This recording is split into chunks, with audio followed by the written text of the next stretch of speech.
Welcome, everyone. Welcome. Hello. I am Helen Worthman from the Marketing and Communications team at BU School of Social Work. Thank you for joining us this evening, in person and on Zoom, for our annual Hubie Jones Lecture in Urban Health. Just an old Zoom guy. audience, please let me know if you can hear and see us.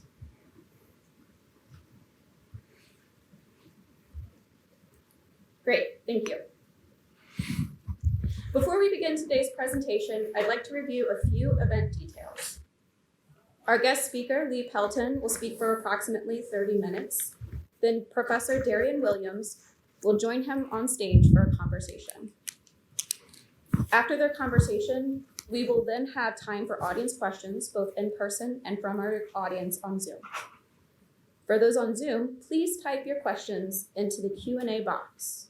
We will share those with the speaker, and we'll take as many as time allows.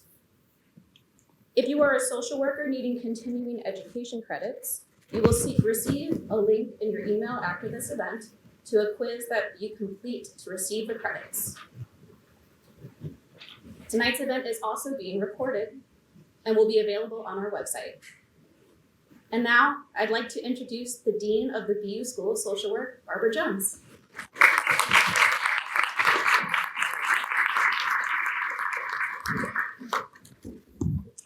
Hello, everyone, and thank you so much for being here tonight. We've been looking forward to this evening for so long.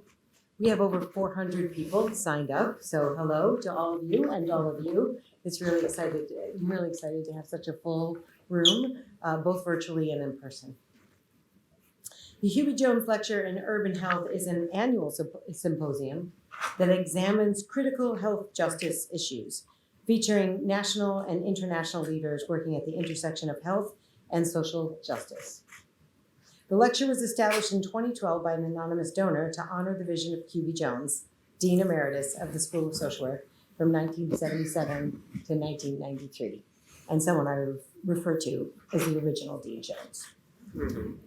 Hubie and his wife Catherine have shaped Boston's civic landscape for almost 50 years, playing an integral role in community organizations throughout Boston and within the city's African American communities. I'd like to acknowledge that Hubie and Catherine are here with us today, and would you join me in thanking them for all that they have done for us?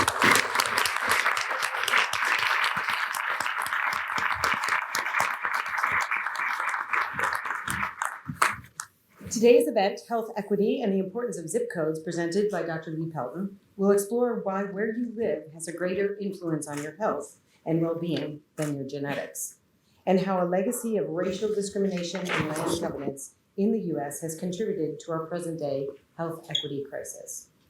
This history matters, and Dr. Pelton's lecture will demonstrate why we must understand the past to create lasting solutions to address the healthcare needs of our most vulnerable communities.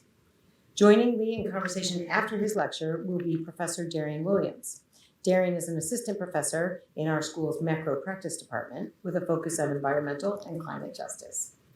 His research engages Black and Muslim urban planning history, hurricane disaster recovery, climate change, and community organizing. Thank you, Darian, for your participation tonight as well.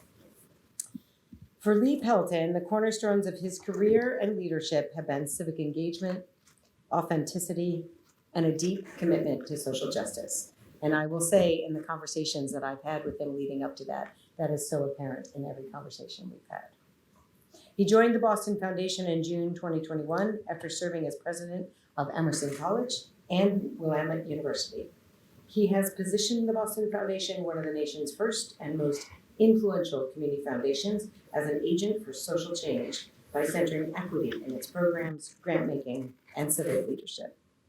Under his leadership, the Foundation's defining ambition is to achieve equity, which first involves acknowledging and then seeking to eliminate the structural and underlying causes of outcome disparities for historically marginalized communities. He's also convened the first of its kind Greater Boston Partnership to close the racial wealth gap, which includes 40 influential leaders from multiple sectors who are united in their efforts to increase wealth in communities of color through homeownership. For Lee, acknowledging and addressing the root causes of inequities in our society are essential components of this work, and aptly described in a quote by one of his favorite authors, James Baldwin, who said, quote, "Not everything that is faced can be changed, but nothing can be changed until it is faced." Please join me in welcoming Dr. Lee Pelton.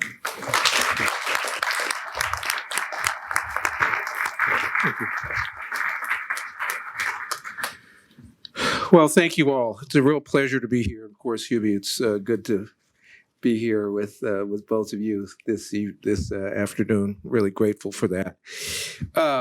So, is this on? It's on? I'm not hearing myself.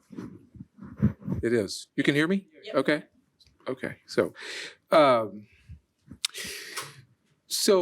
my field is 18th and 19th century British and American poetry. So how I got here is a long story, but maybe not an interesting story, but I thought I would begin this with a poem by Walt Whitman called "I Hear America Singing." I hear America singing, the varied carols I hear, those of mechanics, each one singing his as it should be blithe or strong, the carpenter singing his as he measures his plank or beam, the mason singing his as he makes ready for work or leaves off work, the boatman singing what belongs to him and his boat, the deckhand singing on the steamboat deck, the shoemaker singing as he sits on his bench, the hatter singing as he stands, the woodcutter's song, the plowboy on his way in the morning or at noon, intermission or the sundown, the delicious singing of the mother or of the young wife at work or of the girls sewing or washing, each singing what belongs to him or her and to no one else. The day, what belongs to the day.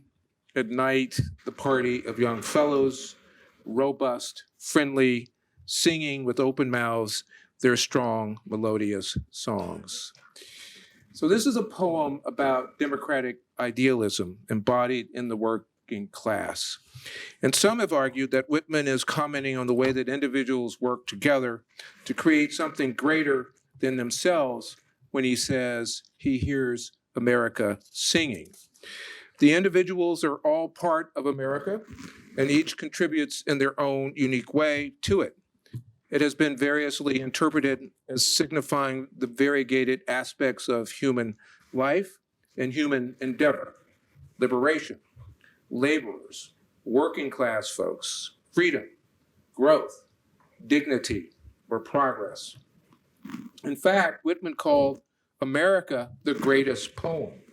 And one scholar wrote that Whitman believed that the power of poetry and democracy came from an ability to make a unified whole out of disparate parts. And the notion that the fate of each one of us is tied to the fate of all is the essence of democracy, which is contained in Whitman's poetry. But for those who are willing to see a thing as it truly is in itself, there is another America, invisible to most of us. The notion of American progress, that each successive generation has a healthier and more abundant life than its predecessor, ignores the reality of too many underserved Americans and Americans of color.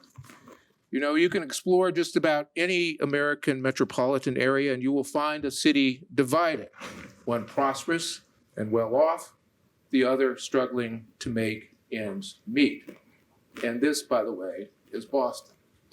While the rising cost of living and the unequal distribution of our nation's economic growth is a challenge for all families, the persistent legacy of structural racism and the stubborn continuance of interpersonal bias means that these challenges fall with extra weight on our underserved communities, but especially families of color, particularly Black and Latinx families. Now, I think most Americans are aware of our country's history of discriminatory housing and zoning practices, many of which were legally sanctioned by federal, state, and municipal governments, but all of which contributed to an enormous racial wealth gap that continues to grow. For instance, or the covenants that barred specific races or everyone other than the Caucasian race from owning, from occupying, from renting, from selling, or inheriting any building or lot in specific areas. Racial covenants, a relic of the past, are still on the books in some cities in this country. Redlining, which graded neighborhoods based on their potential mortgage lending risks, was tied, as we know, explicitly to race. What many of us do not know is that the impacts of redlining persist to this day. A 538 project analyzed the demographics of 138 metropolitan areas, which showed that nearly all formerly redlined zones were still disproportionately Black, Latinx, or Asian. And in contrast, 2/3 of the formerly so-called green line zones remain majority white. You know, the federal government has been a significant source of the problem rather than the solution. Between the 1930s and 1970s, prospective Black home buyers in redlined areas were shut out of federally backed mortgages that helped launch so many Americans into the middle class, setting them on a path of generational wealth. Instead, Black borrowers had no choice but to enter into predatory housing contract purchases that were exploitative and extractive. In 1944, the so-called GI Bill lifted a generation into the middle class. It was then the greatest expansion of the middle class in American history. It gave free college and home loans to millions of veterans. However, the U.S. was still segregated when the GI Bill became law, which meant that it excluded Black vets who served their country at war and came home to segregated states. And let's not forget urban renewal. The Housing Act of 1949 set aside significant financing for cities to build public housing and demolished so-called neglected, overcrowded neighborhoods and antiquated or abandoned industrial properties. You know, the initial purpose of urban renewal program was to use New Deal works programs to address cities' debts. And federal leaders struck on an idea of using urban renewal to harness an ad hoc redevelopment of cities and turn it into a more coherent national program of planning, of redevelopment, and of housing. In the mid-20th century, from 1949 to 1974, city governments funded by the federal government demolished hundreds of Black and immigrant neighborhoods in the name of progress and urban renewal. And while Black Americans were 10% of the population in 1961, they comprised at least 2/3 of those displaced. Urban renewal often led to further decline in neighborhoods. Projects took many years to complete, leading to empty, boarded up buildings and increased crime in those communities. And city officials often deliberately allowed targeted properties to fall into decay with the aim of purchasing them, of course, for a cheaper rate. And while people of color were across the board disproportionately affected, poor and working class white families and any other group with fewer resources were also devastated, while middle class residents were able to block or modify redevelopment plans for their neighborhoods. But you know, it was not just buildings and homes that were lost, but something much more important than bricks and mortar: culture, religious history, friends, neighborhoods, gathering places like the Black barbershop, homes where parents raised families and where childhood friends socialized. Gone. All of it gone in an instant, leaving in its wake human trauma and suffering as well. And this is most important to note: personal, social, cultural, economic wreckage in the name of progress and convenience, wreckage from which many neighborhoods, more than a half century later, have not yet fully recovered. No doubt, many of you have heard it said that a person's zip code is a greater factor than one's genetic makeup in predicting health outcomes. And as one writer reminds us, the legacy of redlining extends beyond housing segregation. Redlined neighborhoods have worse access to health care, they have poor educational opportunities, and increased climate change risks since many of these areas are prone to flooding or extreme heat. So where you live, it's one of the most important and significant components of overall health outcomes and life expectancy. Up to 60% of your health is determined by your zip code.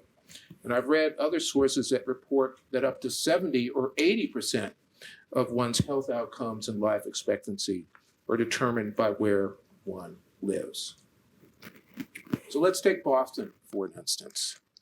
In the Back Bay, an overwhelmingly wealthy neighborhood, residents have a life expectancy of 92 years, while the average lifespan in Roxbury, which is 2 or 3 T-stops away, predominantly Black, Afro-Latinx, and Latinx neighborhoods, is 69 years, a shocking 29-year difference from 1 T-stop to 3 T-stops further. The 2023 Annual Health of Boston Report, which examines trends in the city's health and health of residents to inform policy and program interventions to address urgent public health issues and promote greater health equity, describes the following. Black and Latinx adults experience higher prevalence of diabetes compared with their white counterparts. In 2021, the premature mortality rate was more than twice as high in zip codes in Dorchester and Roxbury, both predominantly Black, Afro, Latinx, and Latinx versus wealthier neighborhoods in Back Bay, downtown, and Beacon Hill.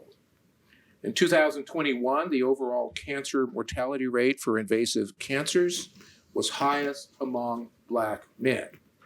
The breast cancer mortality rate was highest among Black women. The prostate cancer mortality rate was highest among Black men compared with white men.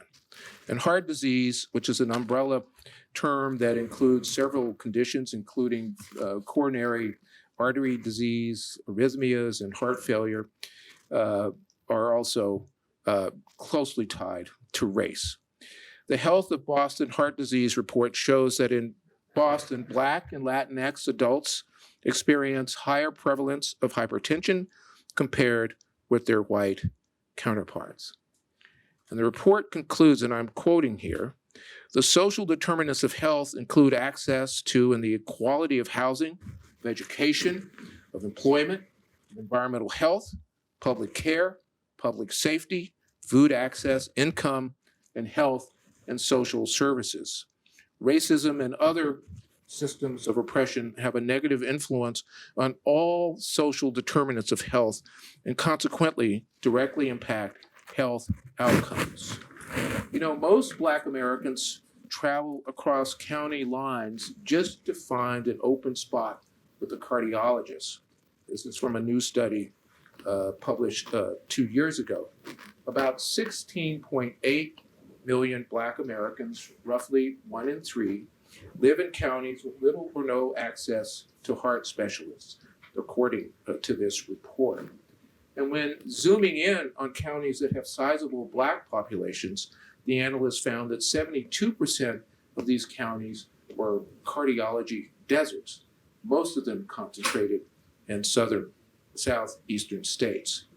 And the findings illustrate, again, I'm quoting here, that the barriers to accessing care for a population that already faces a disproportionate burden from cardiovascular disease is the leading cause of death in the US, and Black Americans face a 30% higher risk of death from heart disease than white people.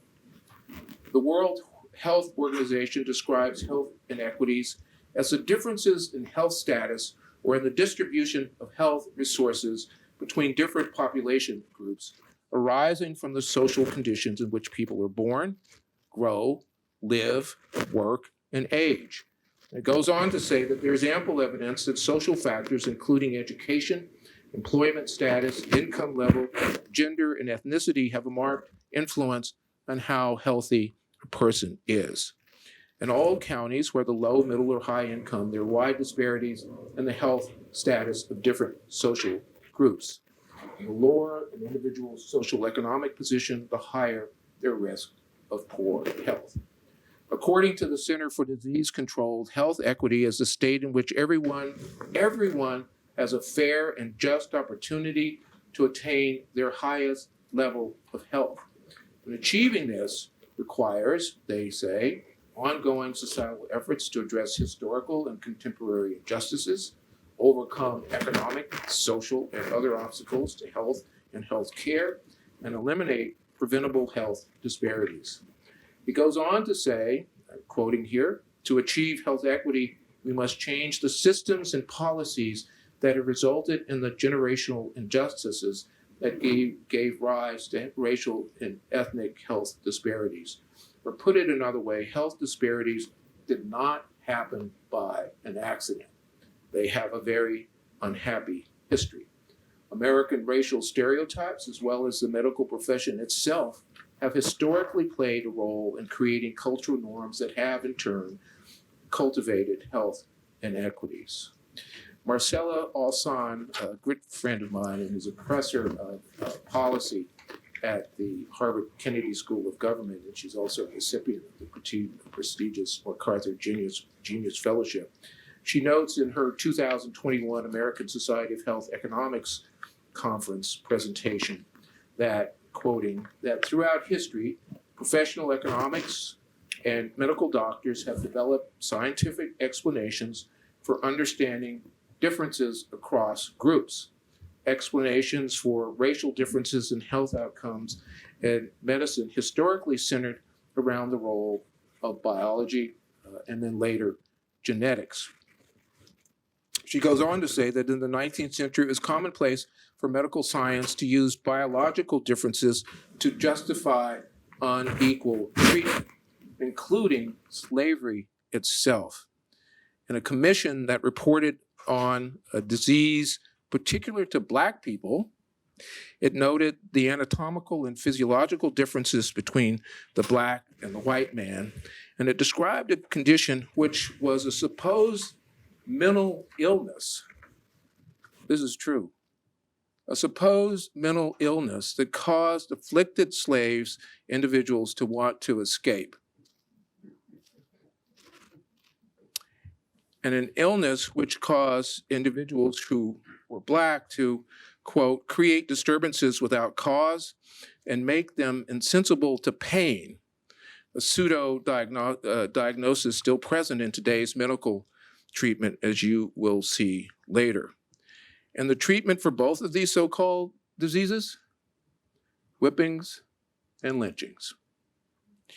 She cited a Journal of Economic Perspective written by Thomas Leonard, which details the pervasive influence of eugenic ideas during the formative years of the economics profession, including the founding president of the American Economic Association, who blamed the disadvantaged circumstances of Black Americans and many immigrants on poor genetics and capabilities, and advocated sterilization and other measures to avoid dysgenic breeding that would dampen national prosperity. She notes that even during the height of the 1960s civil rights movement in this country, the then president of the American Economic Association wrote that the principal cause of Black disadvantages in American society was because the Negro lacked the desire to improve himself and a willingness to discipline himself, and that they are bad neighbors, a loose, morally lax group. It's 1960. Similar racist medical assumptions still exist in contemporary medical care. And a 2016 study published in the Proceedings of the National Academy of Sciences found that a substantial number of white lay people and medical students and residents hold false beliefs about the biological differences between Blacks and whites, and demonstrates that these beliefs predict racial bias in pain perception and treatment recommendation accuracy. This work provides evidence that false beliefs about biological differences between Blacks and whites continue to shape the way we perceive and treat Black people. They are associated with racial disparities in pain assessment and treatment recommendations compared to white patients. nearly 50% of the medical students in this study held some false belief about Black people, and 9% of medical students believed that the nerve endings of Black patients were less sensitive than white patients.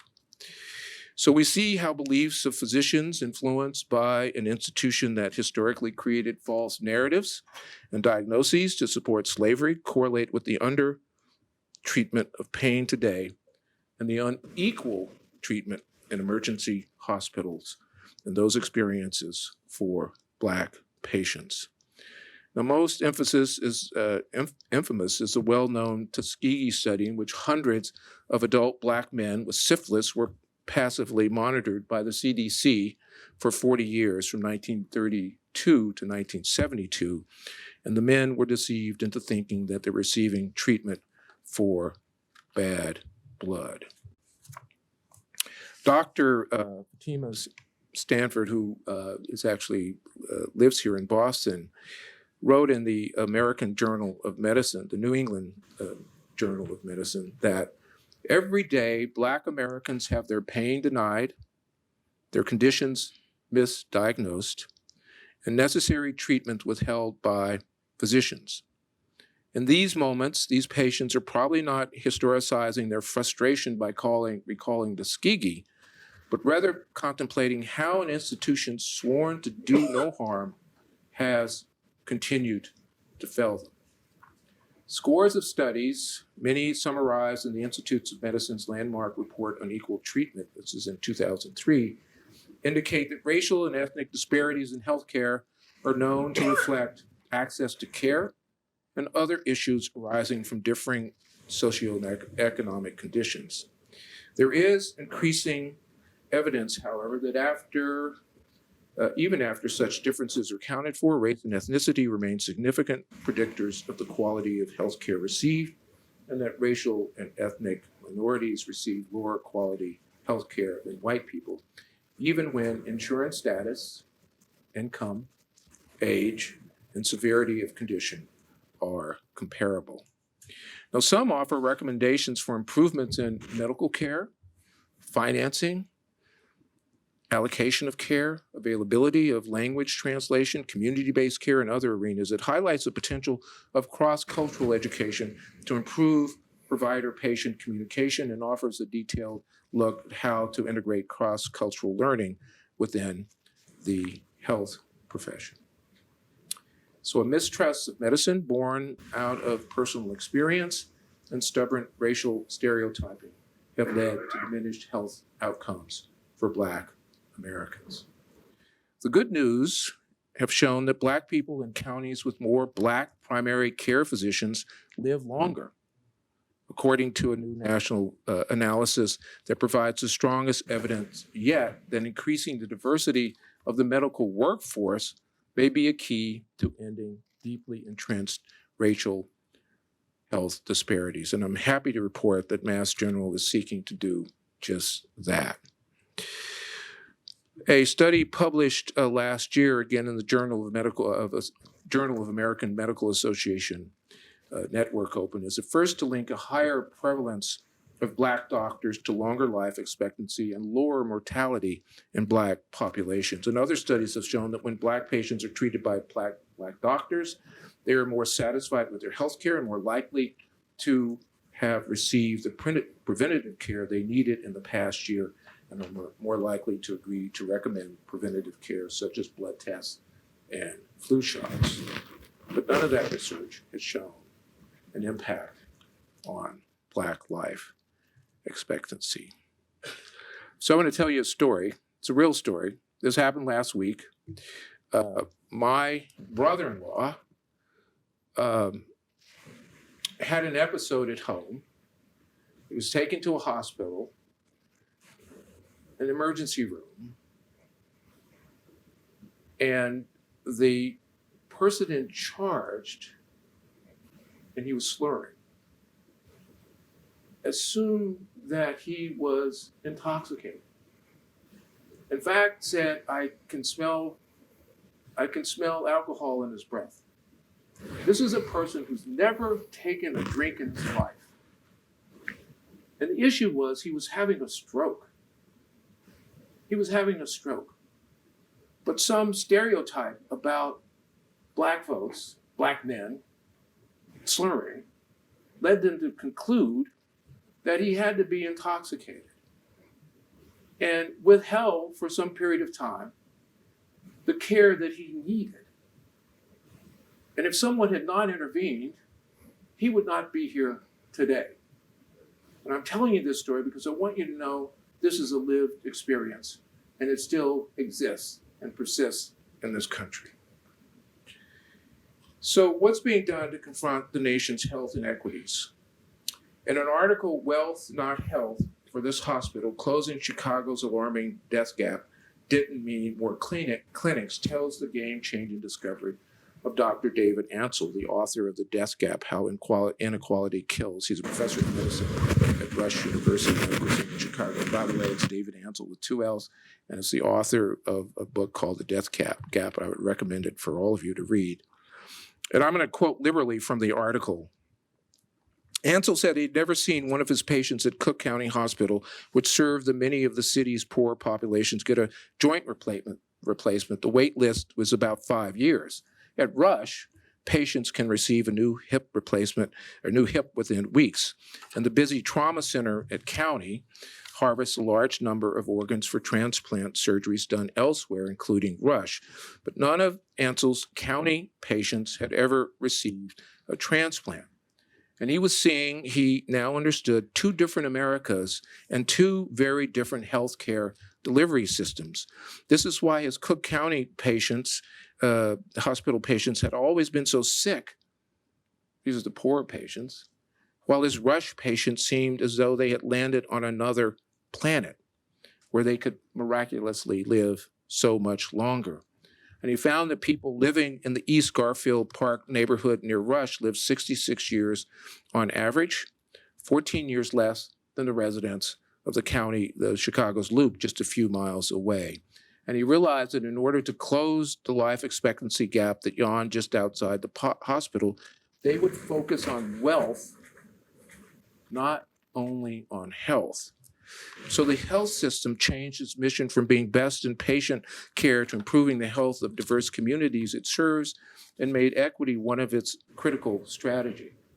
And Rush leaders also publicly stated, long before the racial disparities in the pandemic deaths and police violence of 2020 highlighted the issue for many others, that structural racism and economic deprivation were the root causes of many health disparities.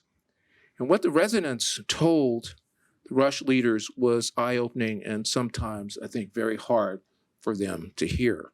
Many folks were angry. They complained that the hospitals kept making promises they couldn't keep or giving out grants that lasted a year or 2 before everything went back to the way it was before. Community members said they wanted well-paying jobs that led to careers. They wanted safe places where they could walk and children could play. They wanted more local businesses and grocery stores with fresh produce. One thing they didn't ask for, more clinics. No one wanted more health care. So the racial wealth gap in our country exacerbates health inequity and diminishes circumstances that contribute to an America in which everyone might enjoy a fair and just opportunity to attain their highest level of health.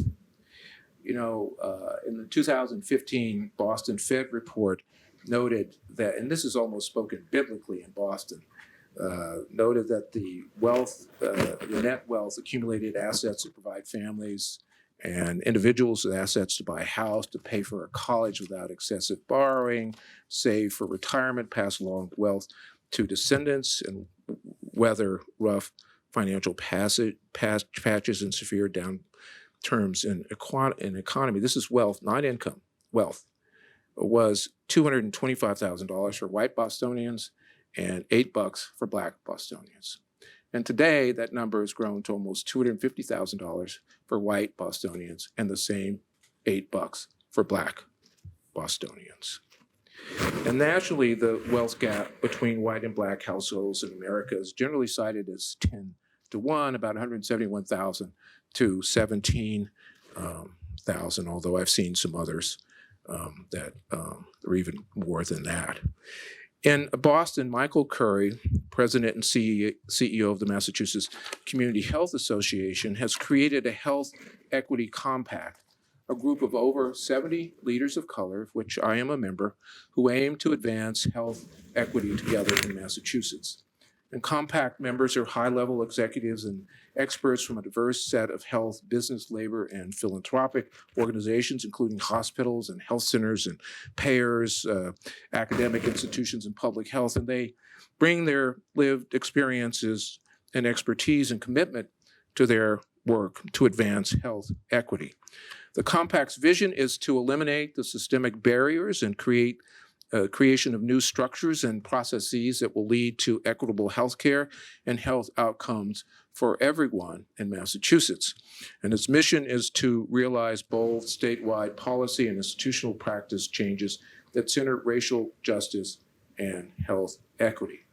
And as some of you may have read, the compact recently filed, this was last year actually, filed state legislation to combat racial and ethnic health disparities in Massachusetts. And the bill aims to prioritize equity in the state government by creating a new cabinet-level executive office of equity led by a secretary of equity and requiring state agencies to track and publicly report health equity data. It also seeks to improve universal access to quality health by expanding mass health coverage to people of all immigrant statuses, requiring provider organizations to meet national standards for culturally relevant services and addressing the cost of medication for chronic diseases that disproportionately affect diverse and low-income communities. So, this is America singing to us, not the America that those of us with eyes to see and hearts to feel would like it to be or want it to be, or it should be, but it is America. And you heard earlier someone quoting James Baldwin said that not everything is face can be changed, but nothing can be changed until it is face. So there comes a time when you have to tell the truth. And this is the time. In Democracy in America, Alexis de Tocqueville wrote that I confess that I believe that democratic societies have to have much less to fear from boldness than from paltriness of aim. The leaders of the new society would do wrong if they tried to send the citizens to sleep in a state of happiness, too uniform and peaceful, but that they should sometimes give them difficult and dangerous problems to face, to rouse ambition and give it a field of action. And we live in an age in which paltriness of aim will not do. The full embodiment of our shared civic engagement and leadership means seizing the moment, choosing to be innovative, daring, and bold as we seek, in the words of Langston Hughes, to let America be America again, the land that never has been yet, and yet must be. In 1916, John Dewey described democracy as the most ethical aspiration conceived by ethical communities. And this aspiration was unattainable, he wrote, without society's commitment to a lifelong education to develop the capacities for associated living in a society characterized by complexity and diversity. This is the great American dream, that we can create out of the rich diversity of human experience communities made both beautiful and effective by their pluralism and by their diversity.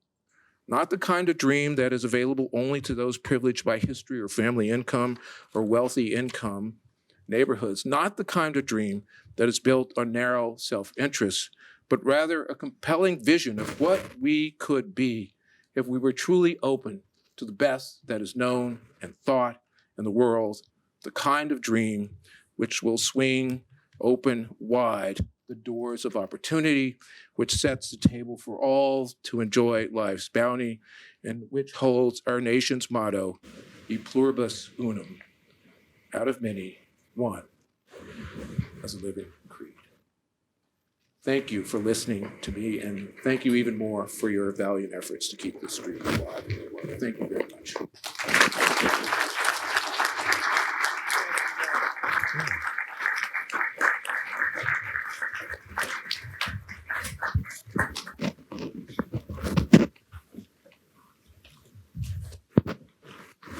Real professor here. I'm just I don't know what I am.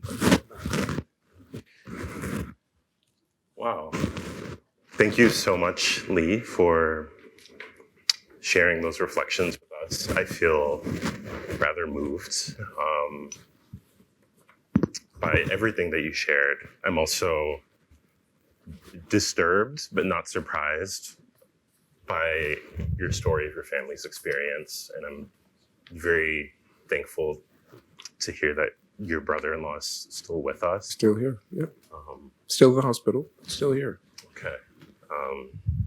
Yeah, and I was hoping we could have some time to chat, to happy reflect here. Sure. And before maybe interfacing with our audience a bit here in person and digitally. And you talked about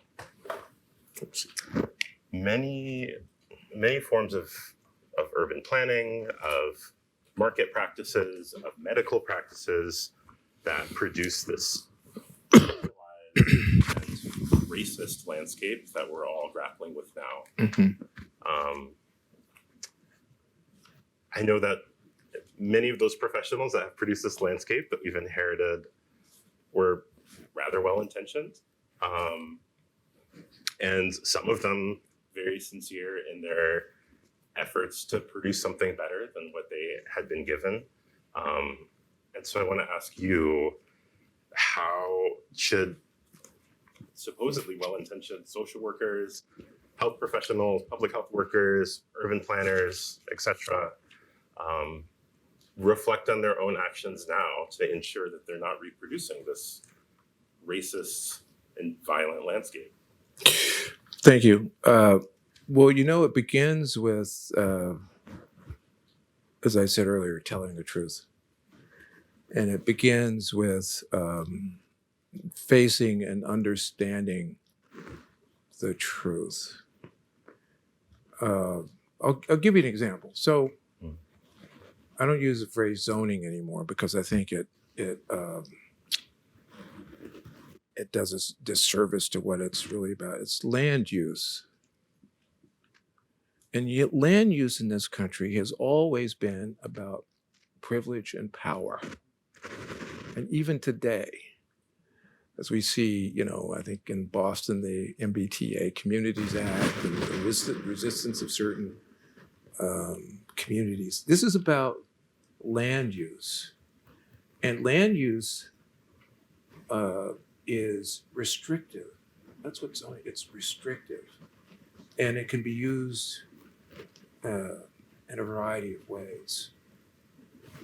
At the Boston Foundation, for instance, we did a study, this actually Amy Dain, D-A-I-N, who looked back and looked at some of the land use policies of various suburbs going back, 100 years.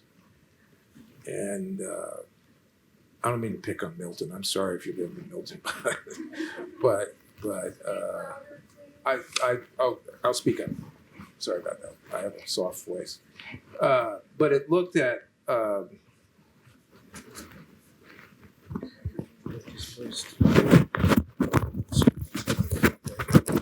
mine? Yours good? Thank you. Okay, cool. Great. And she looked back over 100 years, all of these municipalities, and if you were to see the zoning restrictions of Milton in the 1960s, you would be shocked to find out. They were afraid of an encroachment from Dorchester and other areas because they wanted to preserve. We use these phrases. We want to preserve the character. We want to preserve the character of and that's just code sometimes for a lot of other stuff. And so I think we need to understand the history, face the truth, understand, that the governments have very much been involved in creating these barriers, creating distinctions in neighborhoods. So we could go on and on and on, but I think it begins with understanding the truth. And it is so important today when we have states that are seeking to erase the truth, seeking to take books out of libraries, seeking to remove meaningful programs around equity out of the state. That's the world we live in today. So it all begins with truth telling and understanding the truth, understanding the history. Not easy to do, I understand, but I think that's where any of this really begins with that. Absolutely. And I'm trained as an urban planner, and you're really speaking my language. I know I would be. I'm really. I can talk to you all day about the 1949 Highway Act if you want to. Let's make time to talk about it. Yeah. That's one of the many things I really appreciated from your talk, which is I'm really glad that the practice of redlining has been popularized now, and people are somewhat familiar with it as a shorthand for essentially marking neighborhoods and people for exclusion and disinvestment. Right. But you touched on in your talk, there's really a whole constellation of practices that have given us what we have inherited, like I mentioned.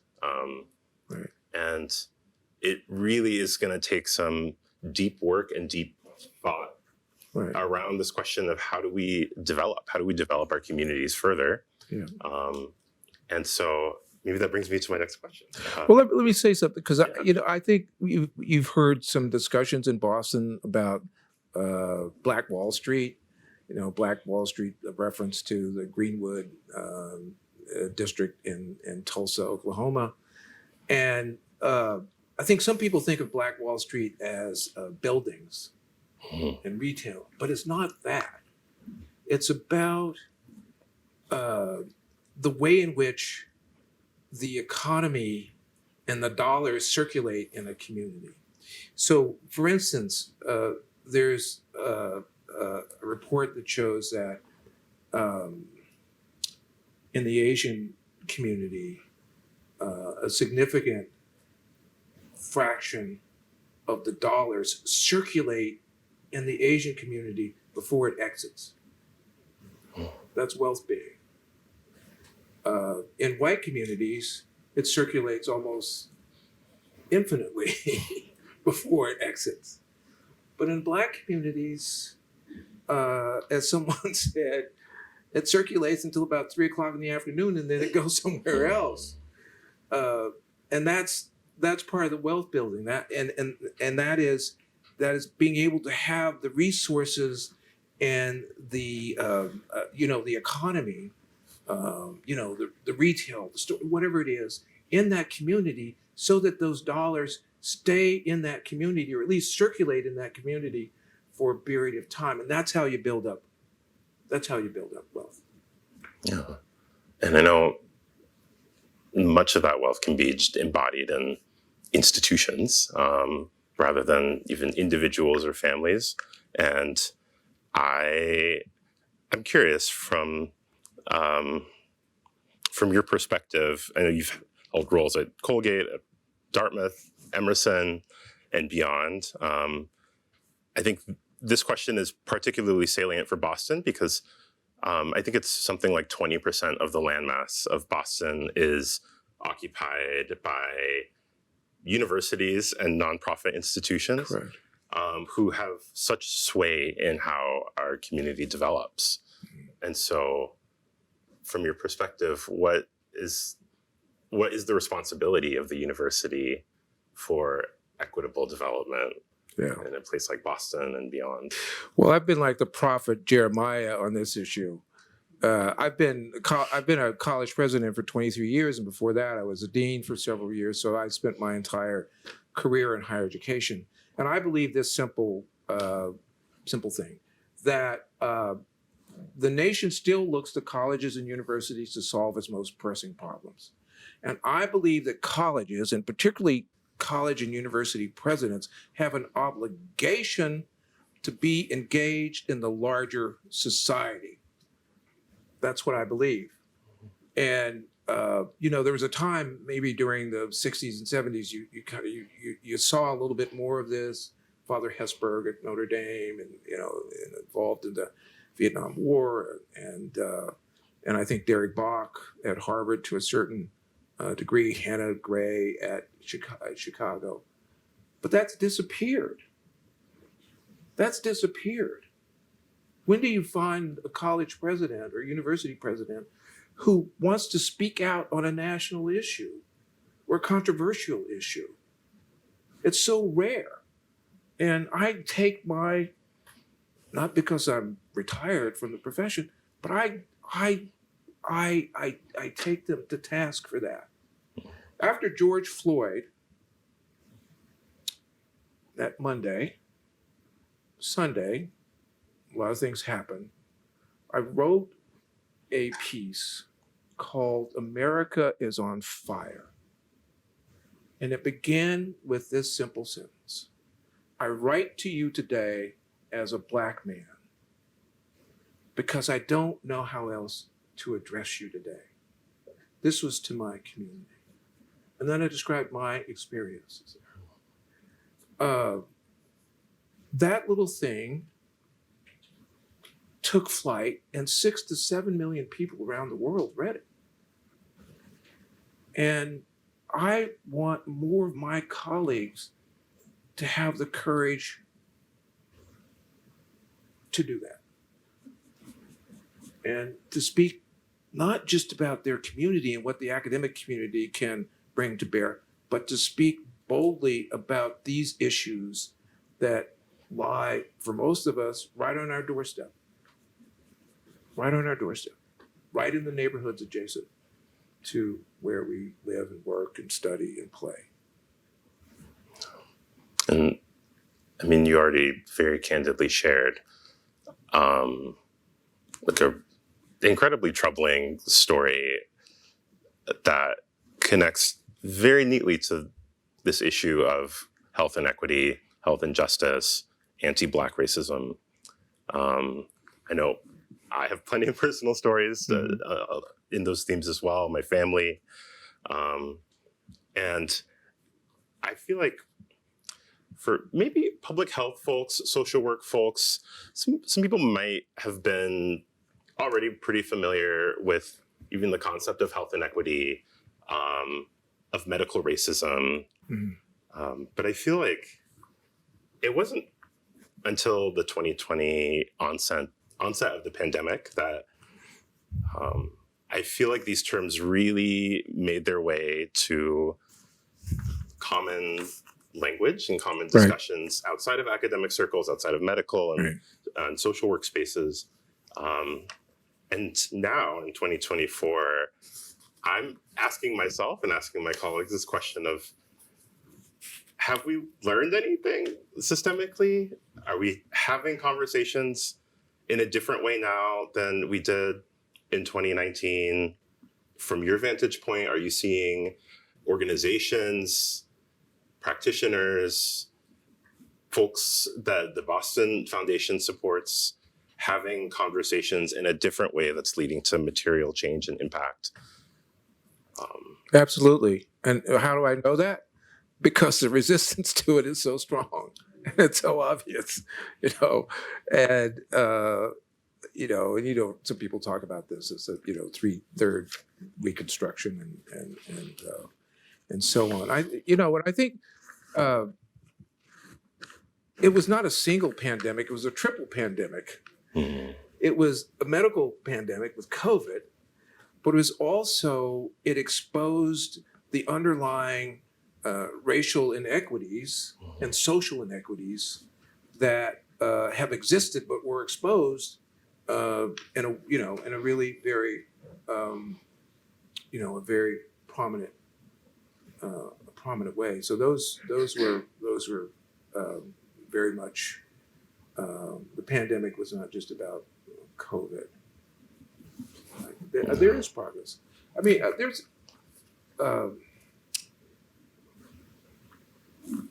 we have an Asian American mayor, female, in our long history, first time. We have an attorney general, statewide office, African American, female. We have a female governor and a female lieutenant governor.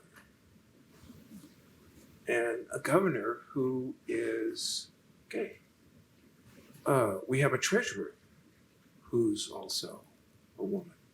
And so I think I don't want to be, a downer here, because I do think that the future looks bright for us, that we are making progress, but that we should expect that there will be those who will seek to slow that progress down. And that's to be expected, because we still live in an America where the prevailing view is the zero-sum game. If they get it, I'm going to lose something. But that's not the way the world works. That's not the way America works. The failure to close the racial wealth gap in this country has cost the American economy about $16 or $17 trillion over the last 20 years.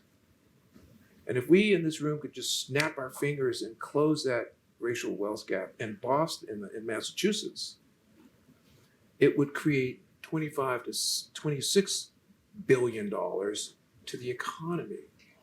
It lifts all boats. It enhances the economy and makes it better, and we all benefit from it. But we have these myths embedded in the zero-sum thing, zero-sum game thinking, that's what Jim Crowism was all about, obviously. And I think when routinely confronting some of these details that you shared about health inequity, about how the United States is functioning right now as a democracy, it's like rather easy, at least for me, to be pretty overwhelmed and upset, and sometimes feeling like I need to search for examples to keep me going of people trying something else, people pushing for a new way. You just mentioned a bunch of folks in elected office recently that look very different than the office holders previous to them. I find a lot of inspiration from our students here at the BU School of Social Work, and also ongoing community efforts like the young people, the teenagers down at the city school in Upham's Corner, who are trying to build a model for an alternative mental health crisis response. Right. I'm really encouraged to see the folks at the neighborhood birth center in Roxbury get going to close Black maternal health gaps.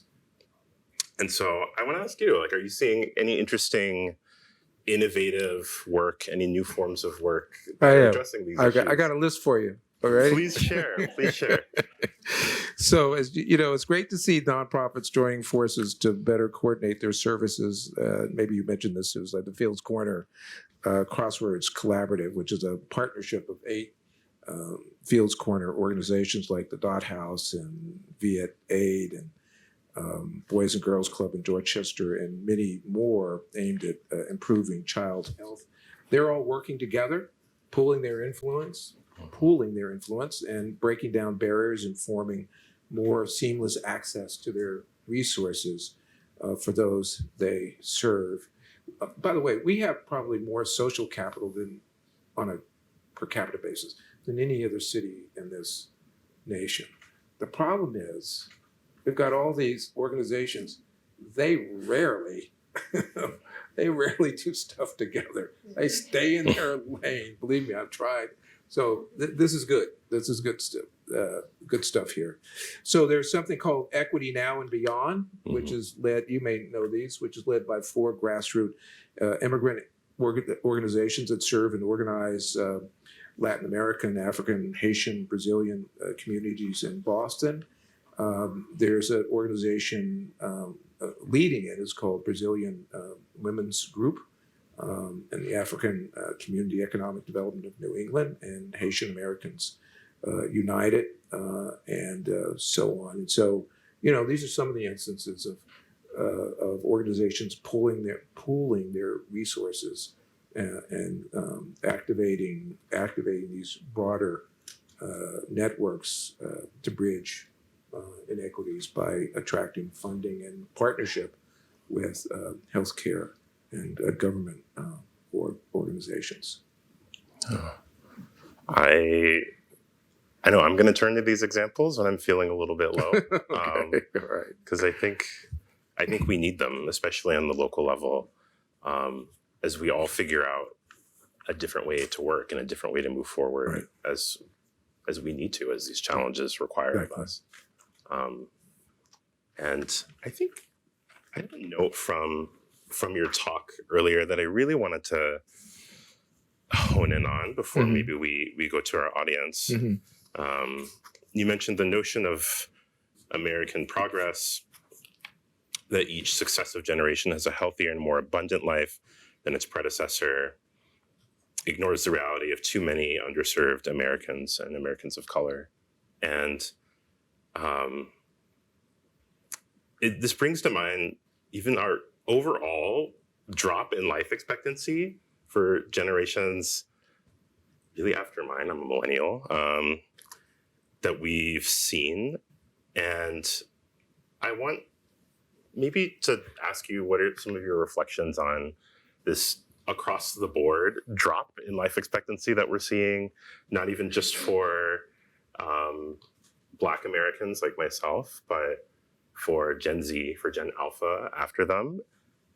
It's looking a little bit dark right now. What are the implications of this shift across the board? Yeah. Well, you have to recall what the folks who at Rush, and they said, we don't need more health clinics. We need good paying jobs. We need educational opportunities, a whole variety of resources. And what we've done at the Boston Foundation is something that, as far as I know, it's unique in foundation work and certainly in community foundations. And that is, we used to have these 5 impact areas of neighborhoods, health, arts and education, like workforce, and these are sort of like silos. And we come along each year and we pour some programs in here and some money in there. And again, I'm exaggerating to make a point, but they were siloed. And the only way to de-silo a place is to get rid of the silos. And so we replaced the silos with a kind of what I call an ecological approach, which is in its place, we developed ecosystems in which equity are at the center of those ecosystems. So one ecosystems that we focus on is something called nurturing strong beginnings, which is really providing resources. We in business, but providing resources to programs and organizations that are involved in prenatal care, postpartum care. I'm sorry. Yeah, prenatal care, postpartum care, and everything between that and early childhood, kindergarten, and all of that, and so to think of it this way, to think of it as we're supporting K through 12 along this continuum, means that we're making a lot of grants, but are the grants impactful? So what we did was create, I said these, and I can tell you what the other ones are, that's just an example, make fewer grants, but larger grants, deeper grants, multi-year grants that have more impact. And so we can really be in partnership with those ecosystems. I had this epiphany 2 summers ago when I visited the Rachel Carson Nature Center. Has anybody seen that? Have you ever been up there? You should go see it. And I discovered, and this is a wetland marsh, and what I discovered about ecosystems is that they're very intimate. And because a tiny change in an insect in this marsh could bring the whole thing down. And we live in an ecosystem, but none of you got up in the morning thinking about pollinating insects, right? I didn't. I said that once, and one person said, "Oh, I did." But imagine what would happen to our ecosystem if they disappeared. Little insects we don't even think about. It would be a horrendous change. So this I'm going to answer your question. I'm going to shut up. You know that game Jenga? Ecosystems are like Jenga. You pull one block out, it creates stress. You pull another one out, it creates more stress. You pull out too many, it creates trauma. And that's what we find in many of our communities is trauma because they don't have those building blocks to create a healthy and whole ecosystem. Thank you. Well. I want to turn to y'all and ask if you have any questions, feel free to raise your hand. We have a microphone over here, and the mic will reach you. Thanks for your talk. Good to see you. Good to see you. And Again. Add to your list. The last organization Hubie Jones founded, Boston's Higher Ground.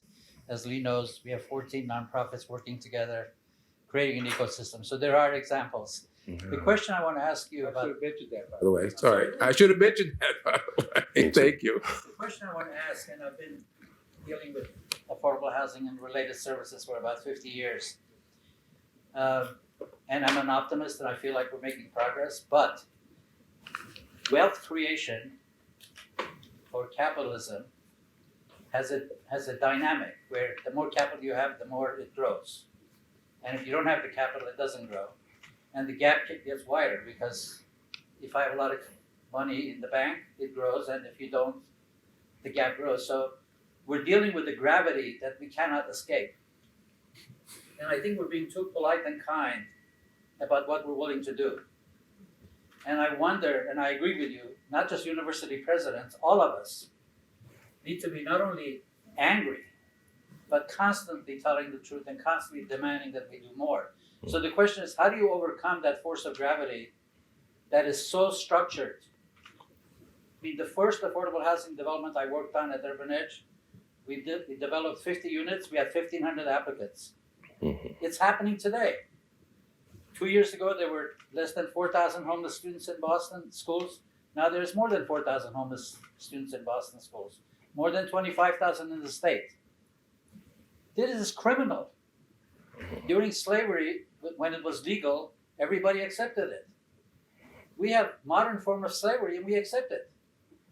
And we're not fighting hard enough against it. And I'm just wondering, what would you suggest from where you sit about more of us being much more active and much more angry and much more expressive about the truth that we need to tell each other? Well, my advice would be to begin where you are. That is to say, and do what you can do in your neighborhood or whatever your organization is. I mean, that's where it really begins.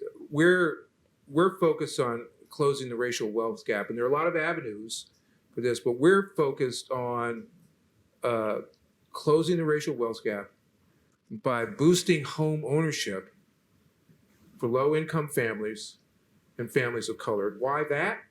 Because it is owning a home is still the largest component of wealth for individuals and families. And so we're going to invest in some of the organizations. Again, we're not getting into the housing business, but we're going to invest in some of the organizations, the governmental organizations and agencies that help create home ownership. And right now we're focused on down payment assistance. Those places that provide down payment assistance for folks to get into a home and to begin to accumulate wealth. Again, wealth is not income. They're related, but they're not the same. They're not the same thing. And that's really for us the narrow lane that we're in. Some people will say, well, what we really need is overhaul the tax code. Well, yeah, but when is that going to happen? Not in my lifetime. And so I would say that for any of you in this room who were moved, not by what I said, but moved by what you see, to begin working as you can in those areas where you think you can make a difference. That's the only advice that I can give you. Other than that, it would be, it's the only advice I can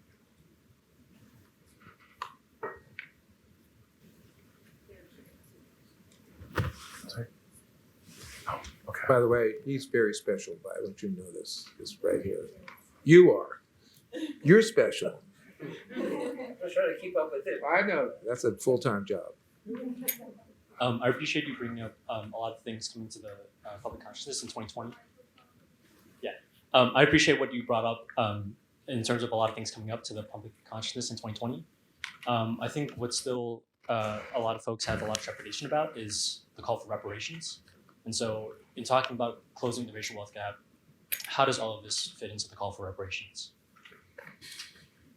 Well, I believe, because we've had some series of sessions on reparations starting when I arrived, and I think that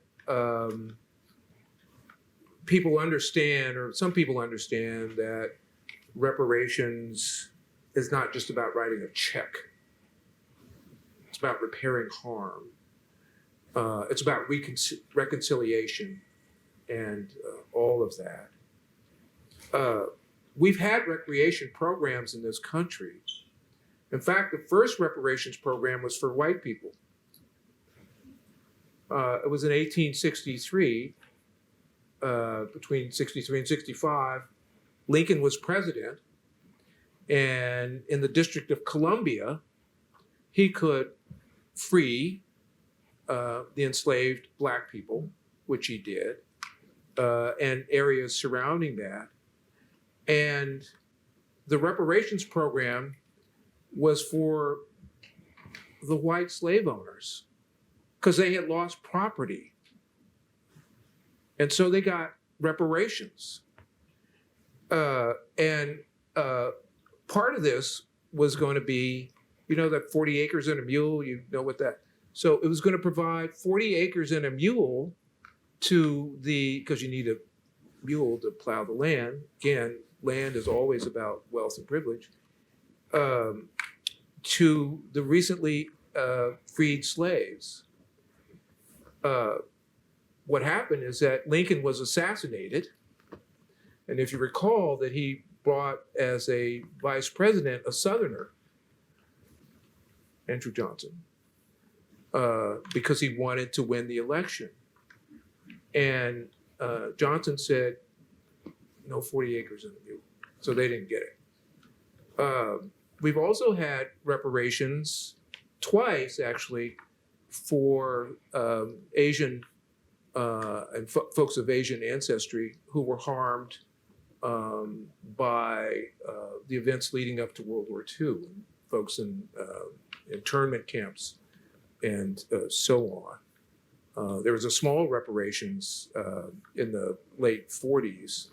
And then in 1991, maybe in 1992, but I think it was 1991, Ronald Reagan signed a bill to provide reparations, ancestral reparations, that at the time was valued at $1.6 billion, which would be even more in today's terms. So we do it. We know how to do it. And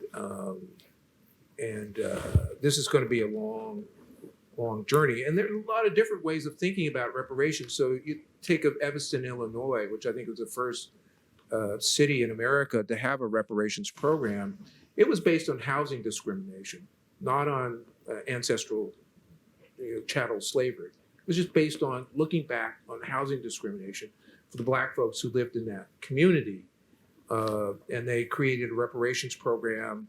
It was modest. It was $10 million, $1 million a year over 10 years. I think the $1 million came from sort of the cannabis industry and so on. So that was their, that was a reparations program. Amherst,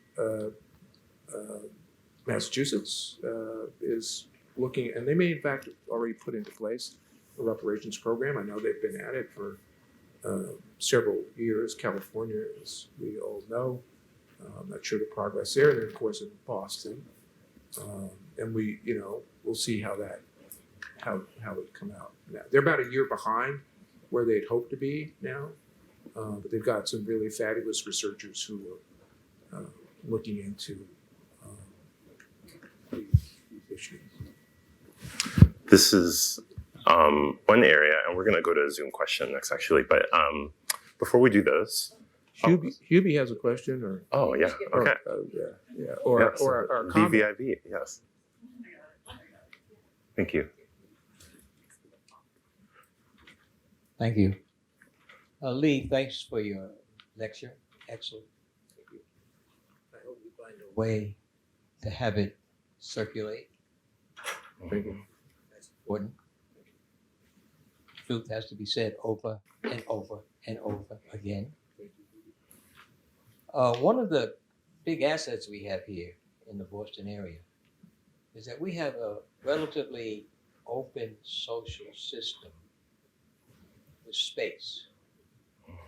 No one power click, can stop you from doing something new and creative if you can bring together a lot of people, not a lot of people, but people who will stick together and move.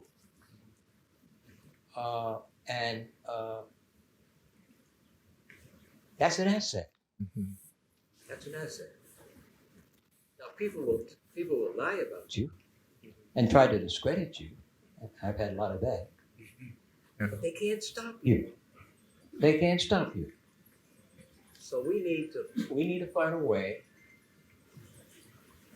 to benefit from this. To benefit from this. I could not have done in my native city if I had stayed in New York 10% Yeah. of what I had done in Boston over 55 years. Because there are a clique of folks who will stop you if you don't listen to them. George Russell, who many of you know, who was at State Street Bank, made chair of the uh, of the a bank in New York, and the people there said when he got there, "Come, I want to talk to you," and he came and talked to them. 2 days later, Charles Rangel, the congressman, said, "Who told you to go to that meeting? Don't you get it? You don't go to any meeting I don't tell you to." That's what happens, and that's how it operates in Harlem, still today. Okay? Right. So I said to George, well, what did you do? He said, I packed my bag and I came back to Boston because my job at State Street was still open. I couldn't operate like that. So we have this asset where we can move together if we choose to do so. And that's what we've got. That's what we've got to do. I agree with you on the whole business of Oh, you silent, do. Yeah, nonsense yeah, that goes on in the nonprofit service community. Right. It's just a waste of resources. Right. Just a waste of resources. Yeah. So I just think that we have a chance of being a great city. Some people have heard me give that speech. We have a chance of being a great city. Then New York doesn't have that chance. Chicago doesn't have that chance. Los Angeles doesn't have that chance. We have a unique chance. And we have enormous intellectual power here with these universities all over the place. 350,000 students in the greater Boston area. If I was 40 years old, I'd be starting an organization that brought the universities and the community together to allow folks who are, students to have an enormous power here, and faculty to have, sabbaticals to work on some of these problems we're talking about. And I agree with you. The problem with these folks who lead these universities is they have no voice. Yeah. They say nothing. That's right. They say nothing. That's right. All they're worrying about is how many more international students can they bring to the universities to get the money that they need. That's right. And they're very successful at it. Yeah. They're very successful at it. So let's just go at it. And beholden to the donor class. You know, I have to say this. I love this man. I really do. And you know that. And he inspires me. We had lunch and just like sitting at the knee of a great master, and you're remarkable. Really are. I think you'll understand why we decided to give Dean Emeritus Hubie Jones the last word. It just seems fitting.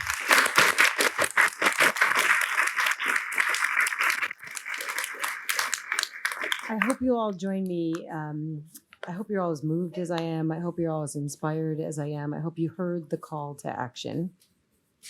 Really want to thank you, Lee. I want to thank you, Darian, for helping us face the truth, for offering a compelling vision, and for the call to action. It is now our responsibility to respond. So let this just not be a lecture that you attended. Let this really be something that inspires you to action. I think that's what I've heard, and that's what I'll take. Yeah. And I'm inspired by the two of you and your work, deeply inspired by you and your work. And so I hope you will just take another moment and join me in thanking Lee, Darian, and the Joneses.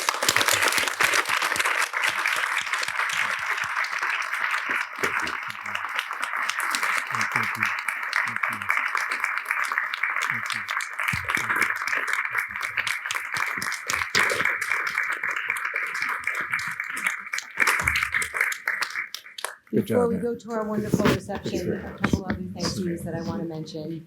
I also want to mention that as we were honoring Hubie and Catherine Jones, in honor of Hubie Jones' legacy, we are excited to announce for the first time this evening that the Dean Emeritus Hubie Jones Scholarship Fund has just been established. Oh, wow. If you're interested in learning more, you can certainly look at the poster over there that has information about how to support. Your support will be utilized to help students to pursue their social work degrees and so that they can take up this call to action as well. Before closing, I really have to thank all of the hard work that goes into a day like today. Please join me in thanking our marketing and communications team, our SISWA community, and BU development and alumni relations for all their work. They take care of it all. And finally, I want to thank all of you for taking time for joining us tonight, virtually and in person. We hope that you really do feel inspired to act. We hope that you will linger and have deeper conversations. We apologize to our virtual friends that we did not get to questions. Please email them. And yes, of course, we will be making this presentation available. So thank you again for a very inspiring, motivating evening. And I look forward to continued conversations with all of you. So thank you. Thank you.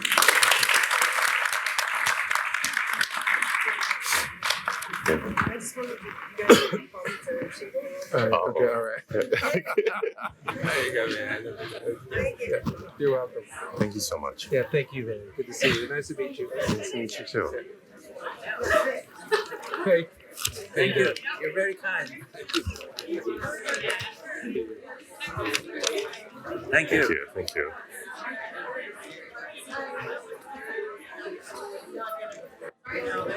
Thank you. have to go. Thank you. Can I give you a hug? Thank you for that. That was wonderful. It's a very extra effort knowing you're. Thank you all for making this happen. Thank you for making this happen.